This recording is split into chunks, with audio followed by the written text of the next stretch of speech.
Hey guys, Infidel 1258 here. Today I'm going to get into another frequently asked questions video, but this time I'm just going to grab one comment. I saw one comment and I thought it deserved a conversation in a video, and it's around whether or not the recent changes with respect to how the leagues work, what cards can you use within silver, gold, bronze, and is it fair, is it reasonable, what does it do for new player experience? There's comments that are critical. And so is this a negative move for the brand new players who lack the deck? Let's talk about it. If you're new to my channel, my name is Dwayne Cunningham. I go by Infidel 1258. You can call me 12. And I talk about Splinterlands regularly because this game's changed my life.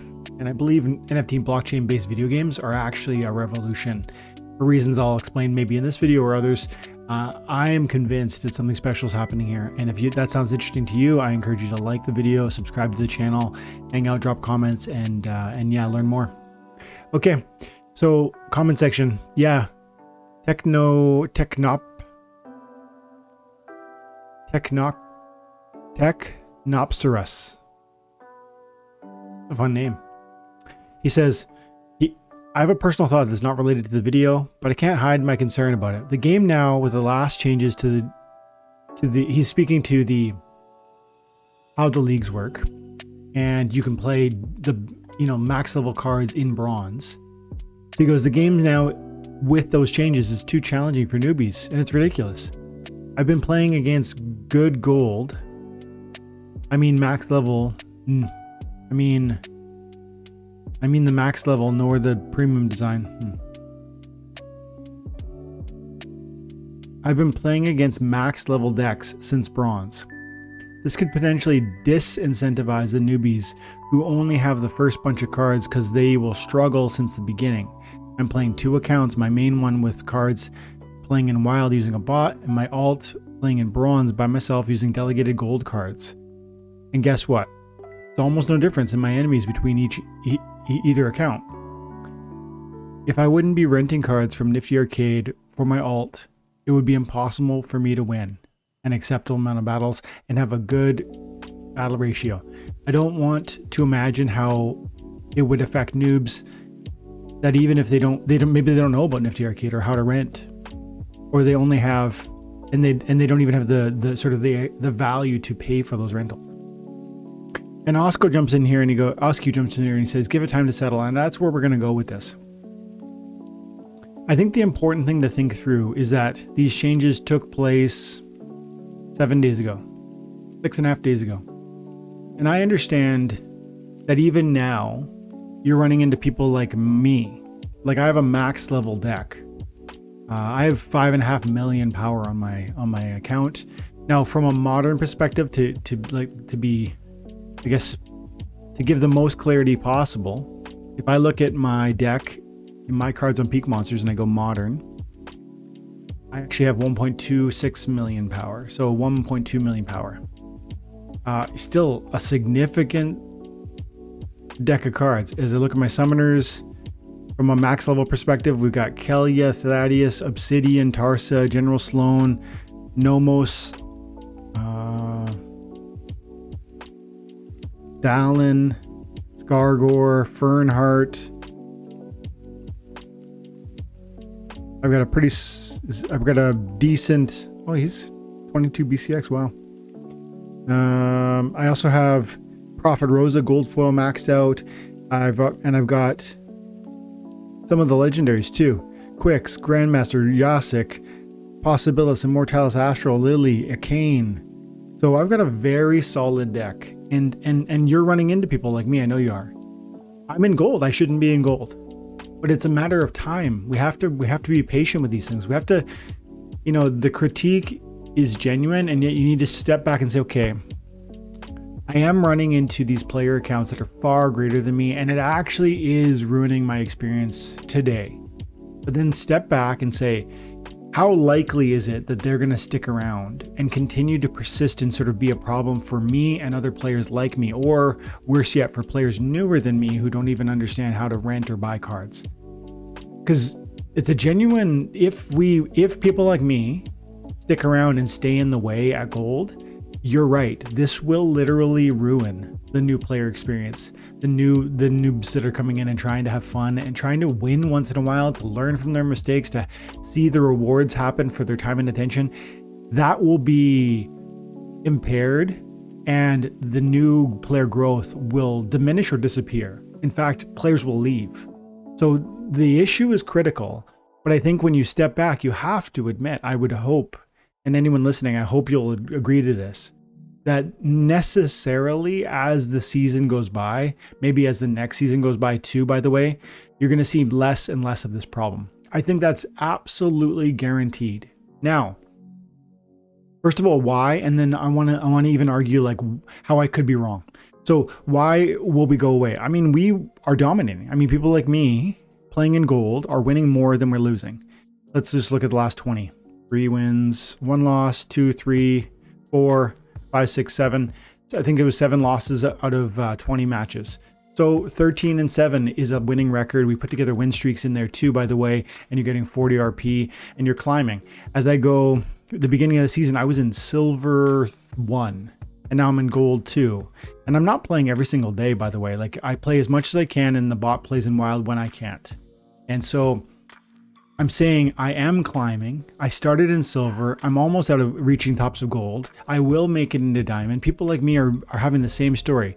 Now, why is it more pronounced right now? For one thing, it's more pronounced right now because some people are actually, you know, buying cards, renting cards to make this move, this transition. And they see for the first time in a long time, maybe first time ever actually, that card values, like the power in your account matters, and you can genuinely move by acquiring more cards.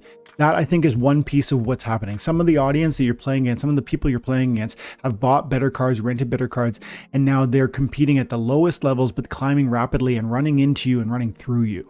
So that's one piece of who you're fighting. Then you're fighting people like me who, because of, it's not just how the rank rewards changed. Sorry, it's not just how the cards leveling changed and how you can play at what league levels, higher level cards. That is a huge piece of the conversation. But the second piece is they changed also how SPS is delivered.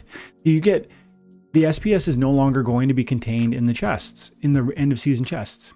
And so recognizing that intention, that plan, that big radical change to rank rewards, people are making the move from wild into modern. I'm one of those people, because what that means is it means a massive distribution, a massive change in the distribution of SPS.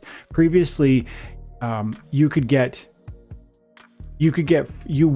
and you do get far less SPS per win in wild than in modern.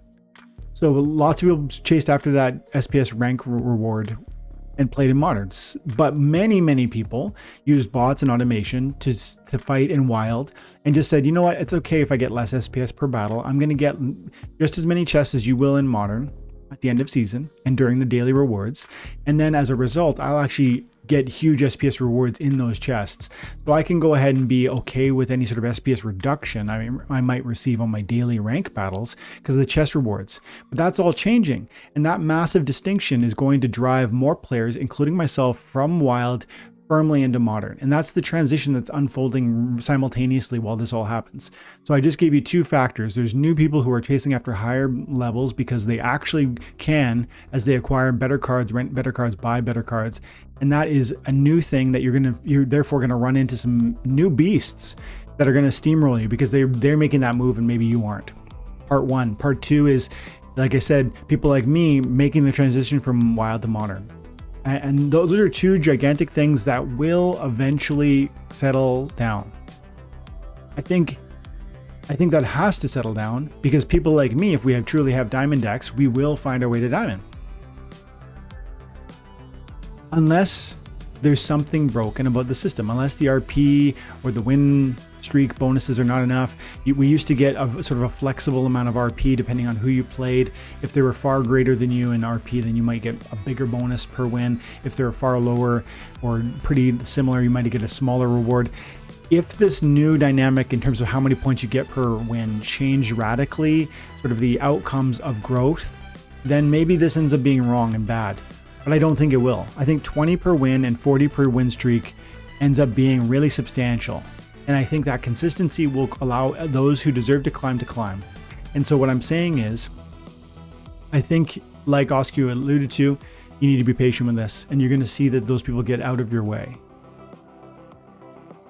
The only way, I said that I would argue for it and explain why I think we don't need to be worried, but now I actually want to take a moment and just say the only way that's wrong is if the talented players attain the level that their deck justifies, the best of the best, I mean, in this game. And then they reach the level that their deck justifies, their deck and their talent justify, and then they potentially hold down players like the average player who lacks the expertise and maybe the meta understanding. And so you might find that you have an over-leveled deck for where you end up. Over-leveled almost should be in quotes, because let's say you have a diamond deck and you're playing in gold. Lots of people do that now, and they used to do that before. But maybe that'll just now become, that's possible that will become a standard for certain average players, because other players who are excellent and who have the deck justifiably leveled are going to hold you back. Now, would that be a failure of the system, or would that be a great and positive outworking? Don't we want the talent and those who own the cards to ascend? I would say we do. And on that note, the idea that you talk about, with people don't know how to rent, or maybe they don't ever have the cards and therefore they can't ever climb.